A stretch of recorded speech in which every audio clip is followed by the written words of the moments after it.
اعوذ باللہ من الشیطان الرجیم، بسم اللہ الرحمن الرحیم۔ معزز ناظرین اور سامعین کرام،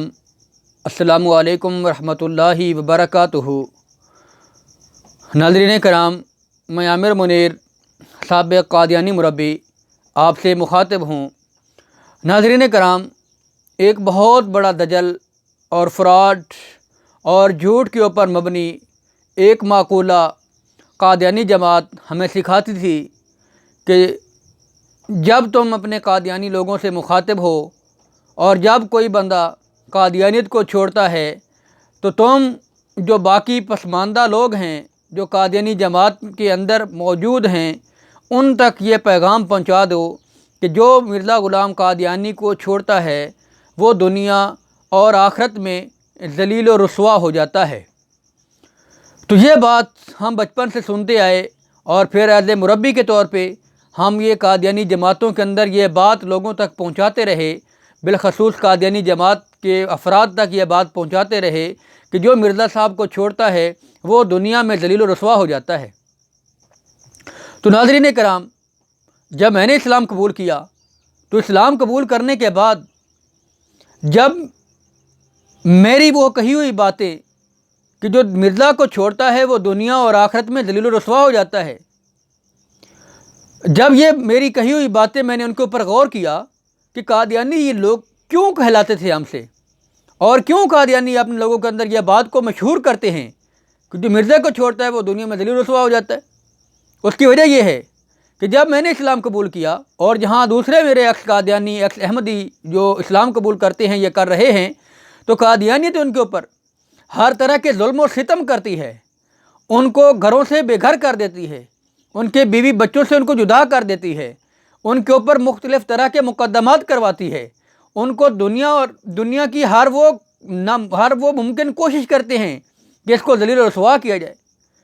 تو میرے وہ بات اس وقت یہ میرے ذہن میں آئی کہ یہ بات ہے کہ قادیانی کیوں کہتے ہیں جو مرزے کو چھوڑتا ہے وہ ذلیل و رسوا ہو جاتا ہے۔ وہ اس لیے کہتے ہیں کہ جس نے تو قادیانیت کے اوپر لاتعداد بے شمار لعنتیں ڈال کر اسلام قبول کر لیا، اس نے تو کر لیا، تو قادیانی اس کے خلاف ایک محاذ کھڑا کرتے ہیں، اس کو ہر طرح سے ذلیل و رسوا کرتے ہیں تاکہ جو پیچھے چلنے والے قادیانی ہیں ان کے لیے عبرت کا نشان بنا دیتے ہیں۔ یہ اس لیے کرتے ہیں تاکہ جو پیچھے بچنے والے لوگ ہیں جو قادیانی کلٹ کے اندر ایک مظلوم ہونے کی حیثیت سے، قادیانی کلٹ کے اندر مجبور ہونے کی حیثیت سے وہاں پہ رہائش پذیر ہیں، اور مرزا غلام قادیانی کو سچا اور جھوٹا ماننے کے باوجود وہ وہاں پہ